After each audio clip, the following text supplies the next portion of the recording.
Okay, welcome to another night in paradise. Yes, the wife's away, so I'm working a little bit late for once. Anyway, right, last time we spoke, we were talking about this elbow, this cast elbow. It welded on, and it welded up very nicely. Virgin metal, no oil in it, and it just welded really good. So I got that pointing in the right direction, and I've been working away. Now this may look a little bit strange for some of you, but it doesn't matter. I have a pipe going from the outlet of the turbo through our elbow, all the way down, through a firewall that will be there, grommeted where that goes through the firewall. That's next on my list to reshape the firewall. It goes along the centre of the car, and there it splits to the left and to the right. And if you haven't already seen it, yes, this car obviously has a front mounted intercooler underneath the fuel tank. It's a 100mm thick intercooler, quite a big one. Fine mesh internals. Out the other side, back obviously.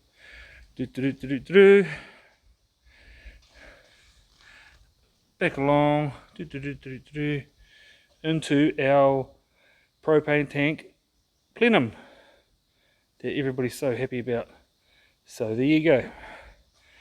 That's where we're up to, and I will continue. The next move will be making a firewall.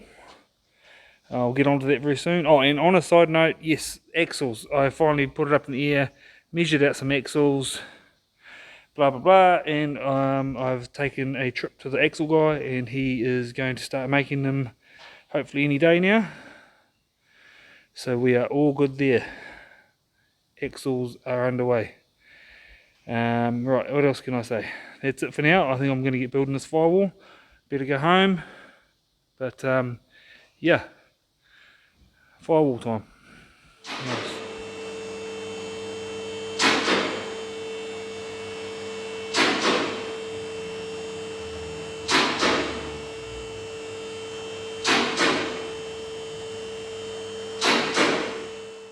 Okay, now this is the next stage. You saw me pulling the motor out. So this is obviously just still a standard motor, nothing done to it at all. It's a big port motor, and I'm just getting it prepped. The plan is to run it as is, just to get a basic tune in the car, make sure the whole proof of concept thing is going to work for me, and just see what happens, because you know that turbo is possibly way too big. So I just want to see if it's going to work at this stage. So I'm going to just run the standard motor, unopened motor, just to get the thing running and get some sort of tune in there, so that when the time comes and I do have a good motor to be built up, I can put it in and be happy knowing that I can just start it up and run it in a pretty sorted-ish tune, and then obviously go upwards from there. But so that's the plan. So the prep for the motor, you'll notice it's got a Toyota alternator on it. I made some bracketry up to hold the Toyota alternator. I'm just waiting for a slightly shorter belt so it pulls it right in close snugly to the block. So yeah, I had a Toyota alternator. It was brand new. I didn't have a Volkswagen one, and I thought, well, I'll just use the brand new Toyota one. It's easier, it's a little bit smaller. Anyway, it's cool. I've taken the oil cooler off, which they all seem to do. It gives you more room clearance for the bar that runs along the chassis rail type thing that runs along the car. It's got a new dipstick. It's got a high flow thermostat. It's got a oil pressure sender mounted there. We've got our oil hose for the turbo feed. Oops.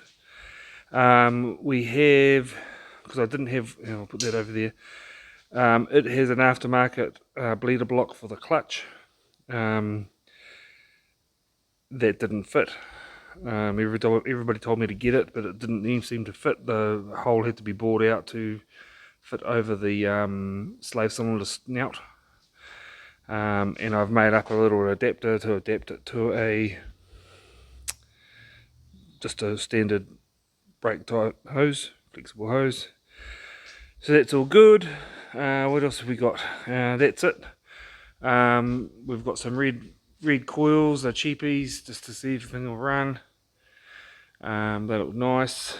We're all cleaned up. I've got a bung for the water jacket hole. We have got a new cam builder in there only. The water pump's still intact, and nothing's fallen off the water pump as they do. So we've got a new cam builder in there only, and we have also modified the cam sensor. We've worked out the best place for in terms of top dead center, the right place to get a sync on the cam position. I've cut off 3 of the tags and modified the last one, so I have a single sync tooth on the cam sensor, and it's all in the right place, so that it will run with my ECU. Yeah, and we've done a bit of working out for our sensors.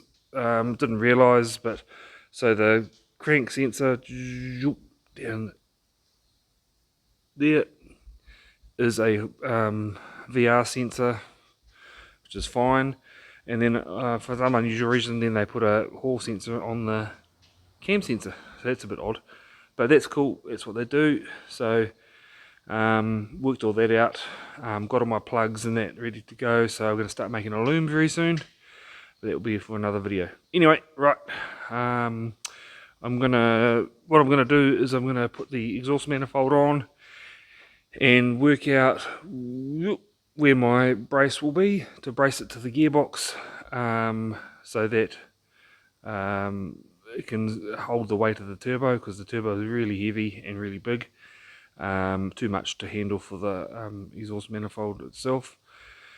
So, and of course I don't want it to be a solid mount, I want it to be flexible-ish, so that it can move around slightly with the heating and cooling of the manifold. So that's the next move. And what I'm thinking is it might be easier just to set all the exhaust manifold up on the engine now and put the turbo on it and plonk that whole unit into the car. I can take this intake off and it'll shrink it down a lot, and I think it still might fit up there with the manifold and everything in there. So that'll be nice to set it all up on the bench and just plonk it in one big block. So we'll see how we go. Right, into it. Okay, so there we go. Got the exhaust manifold bolted on. Found some random nuts. Made it fit.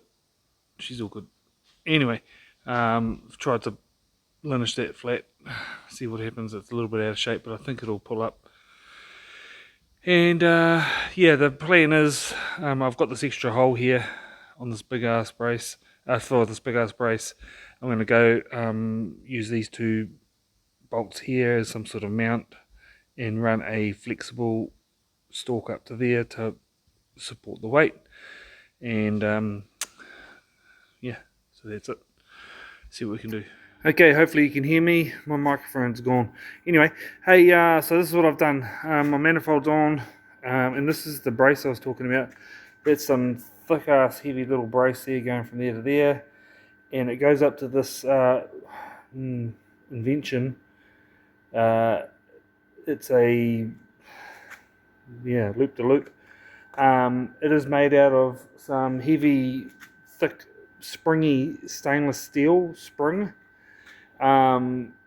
It does move. You put in the vise, it can flex and move around a bit, but I've got it attached to this flange here via the backside, and tacked it all in place, welded it up, and then put an extra washer underneath the back of it, so it sort of preloads the weight upwards, and so yeah, that can help support that big ass monstrosity over there. So we'll see what happens. I'll chuck it on. Alright, we've got some progress. Rightio. The big ass monstrosity I was talking about is on, and it's sitting there quite nicely. I'm quite happy with everything, the way it's sort of went together and the way it sort of feels. I'm confident to run it like that, with that funny loop-to-loop brace I've made. Time will tell what happens. Steam pipe's usually pretty durable, mild steel steam pipe, but you know, that is a big heavy weight, so we'll see what happens. If it cracks, it cracks, but hopefully it won't.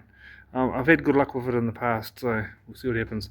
Now, so I kept on trucking. I stole the pickup oil drain from that engine over there, cut it down a bit, mucked around with it. I've got some oil resistant hose there, and going up to the drain on the turbo, if you can see it. But yeah, so there's the drain. It's all running downhill. It's all as big a diameter as I can possibly get.